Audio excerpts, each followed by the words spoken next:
Untuk di bagian game turbo di skema warnanya itu sudah nggak sama seperti dulu. Di HyperOS ini untuk perubahan warnanya nggak terlalu signifikan, beda dengan skema warna yang ada di MIUI. Jujur saya lebih suka yang di MIUI karena perubahan skema warnanya lebih signifikan, sedangkan di HyperOS ini skema warna pada game turbonya malah nggak terlihat seperti HDR, terutama pada saat dibuat main game seperti ini. Entah apakah perubahan ini di semua HP sama atau di HP saya saja. Halo, jumpa lagi di Ruang Senja ID, dan pada kesempatan kali ini saya akan membagikan pengalaman selama memakai HyperOS di kurang lebih 2 minggu dan apa saja perbedaannya, mending upgrade ke HyperOS atau stay di MIUI. Nanti kita akan bahas. Untuk di HP saya Poco F4 ini saya sudah dapat ya teman-teman. Dan apakah ada bugnya juga ya? Jadi di sini kita akan bahas yang pertama di kelebihan fiturnya terlebih dahulu. Di sini yang ada perubahan pertama itu ada di bagian notifikasi kontrol. Sekarang layoutnya berubah dan menjadi satu halaman seperti ini. Dan menurut saya ini cukup simpel teman-teman, tinggal scroll-scroll ke atas ke bawah aja. Lalu kalau ingin ubah tinggal klik aja dan kita tambahkan toggle sistem atau APL sesuai dengan keinginan kita. Dan menurut saya ini jadi cukup clean dan lebih rapi ya teman-teman.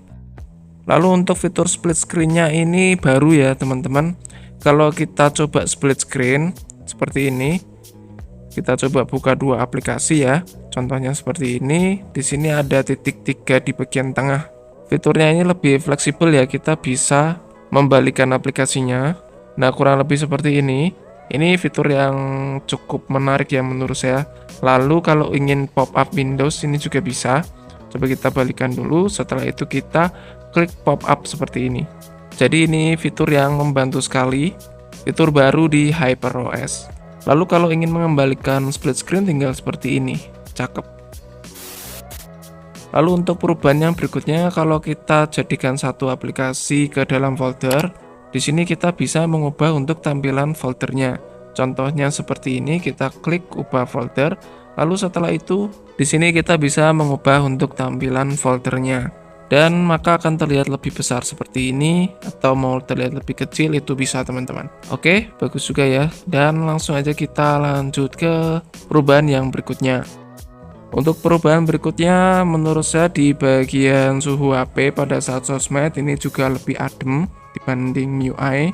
Lalu untuk suhu gaming juga saya suka karena menurut saya juga lebih adem ya. Di sini untuk suhu baterai pada saat dibuat sosmed punya saya sekitaran 34,6 derajat Celcius. Yang menurut saya kalau dari segi suhu baterai di HyperOS ini menurut saya lebih baik ketimbang di MIUI ya. Tapi mungkin bisa saja tiap HP akan berbeda. Namun di Poco F4 saya ini yang saya rasakan ini untuk suhunya lebih baik. Yang dimana pada saat posisi MIUI kemarin saya buat ngegame itu agak cepat panas ya, tapi pada saat di HyperOS ini jauh lebih baik untuk suhunya, dan menurut saya nggak cepat panas meskipun kita pakai settingan yang cukup tinggi ini guys. Dan saya suka di posisi HyperOS untuk di bagian suhunya ini daripada di MIUI kemarin. Lalu untuk di bagian setelan huruf di sini lebih fleksibel. Kita bisa mengubah ketebalan huruf yang kita gunakan ya. Contohnya seperti ini, mau tipis atau tebal di sini di HyperOS bisa teman-teman. Lalu di sini yang menarik juga di bagian lock screen, kalau kita tahan seperti ini mudah ya untuk mengganti kunci layar, tinggal kita swipe aja seperti ini, maka akan banyak tampilannya. Dan nggak cuma tampilan lock screen-nya aja nanti yang berubah, tapi untuk tampilan AOD-nya ini juga berubah teman-teman. Lalu untuk kekurangan atau bug-nya apa bang selama pakai HyperOS? Oke, jadi kita lihat ini menurut saya. Jadi ketika saya aktifkan hapus animasi ini untuk perpindahan antara aplikasinya pun menurut saya nggak secepat pada saat MIUI kemarin. Jadi meskipun kita aktifkan hapus animasi, pada saat pindah-pindah aplikasi seperti ini masih tetap ada animasinya. Beda pada saat dengan posisi MIUI kemarin. Pada saat MIUI kemarin lebih cepat dan menurut saya lebih tidak ada jeda ya. Entah kenapa di sini masih terlihat untuk animasi pada saat buka tutup aplikasi. Menurut saya kurang cepat aja guys. Lalu seperti yang ada di awal video tadi, Untuk perubahan skema warna di HyperOS ini nggak terlalu signifikan ya. Saya lebih suka yang dulu. Warnanya tuh yang di MIUI terlihat lebih gonjang ya.